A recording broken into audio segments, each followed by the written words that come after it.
दोस्तों, हाल ही में वैश्विक पोषण रिपोर्ट 2021 जारी की गई है। इस रिपोर्ट को विश्व स्वास्थ्य संगठन द्वारा जारी किया जाता है। इस रिपोर्ट को जारी करने का उद्देश्य वैश्विक स्तर पर पोषण के स्तर में मानव के जन्म से लेकर उनकी प्रगति पर होने वाले विकास को 13 लक्ष्यों के अनुसार समेकित करना है।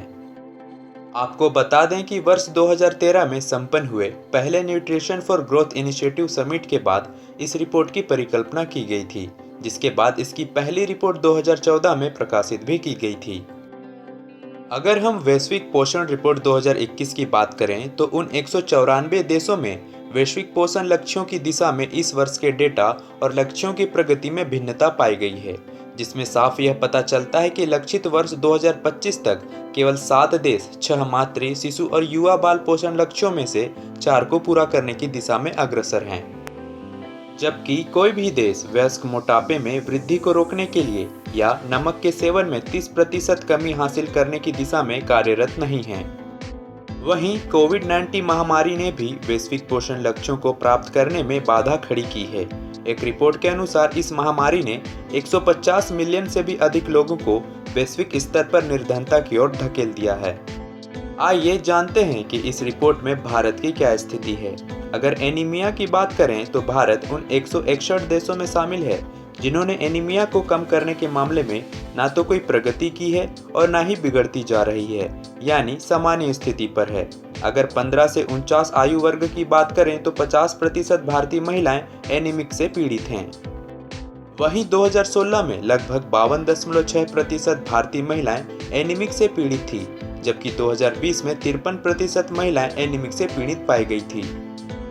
यदि स्तनपान की बात करें तो भारत उन 53 देशों में शामिल है जो अनन्य स्तनपान के लक्ष्य को पूरा करने के लिए सतत प्रयासरत है।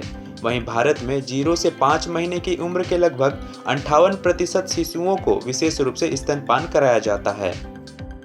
अगर चाइल्डहुड वेट की बात करें तो भारत उन 23 देशों में शामिल है जिन्होंने चाइल्डहुड वेस्टिंग यानी ऐसा बच्चा जिसका वजन उसकी ऊंचाई के हिसाब से कम हो, ऐसे मामले में ना तो कोई प्रगति की है और ना ही बिगड़ती जा रही है, यानी सामान्य स्थिति में है। वहीं भारत में लगभग 17.3% बच्चे चाइल्डहुड वेस्टिंग से प्रभावित हैं, जो कि एशिया के औसत 8.9% की तुलना से अधिक हैं। अब यदि चाइल्डहुड स्टंटिंग की बात करें तो इस लक्ष्य को पूरा करने के लिए भारत 53 देशों में सतत प्रयासरत है। फिर भी 5 साल से कम उम्र के लगभग 34.7% बच्चे अब भी प्रभावित हैं। अब यदि मोटापे की बात करें तो 6.2% वयस्क महिलाएं और 3.5% वयस्क पुरुष मोटापे के साथ जी रहे हैं। यह महिलाओं के लिए क्षेत्रीय औसत 10.3% और पुरुषों के लिए 7.5% की तुलना में कम है। वहीं संचारी रोग की बात करें तो इसे प्राप्त करने में भारत अभी तक सीमित रहा है। वहीं 9.0% वयस्क महिलाएं और 10.2% वयस्क पुरुष मधुमेह से पीड़ित हैं। आइए अब 13 वैश्विक पोषण लक्ष्य कौन कौन से हैं यह भी जान लेते हैं।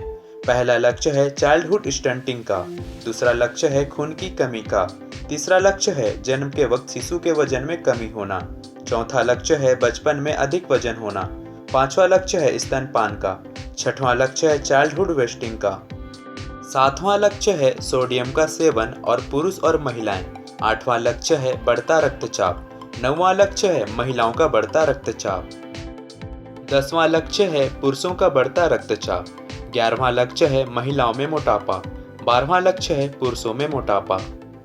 वहीं अंतिम लक्ष्य है महिलाओं और पुरुषों में मधुमेह रोग। तो दोस्तों, इस इन्फॉर्मेशन में बने रहने के लिए आपका धन्यवाद।